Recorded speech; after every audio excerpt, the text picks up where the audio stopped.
ఈరోజు ఆ కేసుకు సంబంధించి పోలీసు వారు రిమాండ్లో ఉన్న వాళ్ళని కస్టడీకి అడిగారు.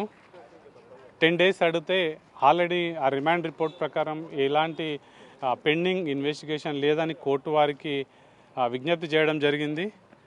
మా వాదనలు విన్న తర్వాత కోర్టు వారు అంగీకరించి ఓన్లీ 3 days సన్ రైజ్ నుంచి సన్సెట్ మధ్యలోనే అడ్వకేట్ పర్యవేక్షణలోనే చేయాలని కోర్టు వారు డైరెక్షన్ ఇచ్చారు. అంటే పల్లిట్ రోహిత్ రెడ్డిని తన తమ్ముడిని అదేవిధంగా నమీష్ శర్మని రిమాండ్కి పంపించిన తర్వాత వాళ్ళని మీరు కలిసారా? ఏం చెప్పారు వాళ్ళు? మేము ఫార్మల్గా అఫీషియల్గా కలవడం జరిగింది.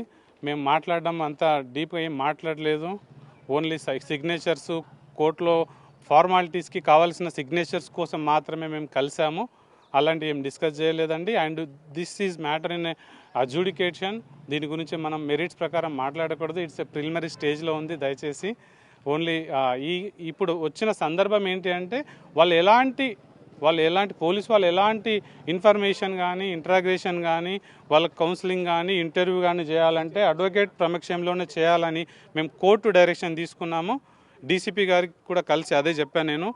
మాకు కోర్టు ఆర్డర్ ఉంది, ఏదన్నా అడగాలంటే నా ముందర అడగండి, వాళ్ళు సహకరిస్తారు. వీళ్ళు కూడా పోలీసు వారికి సహకరిస్తున్నారు.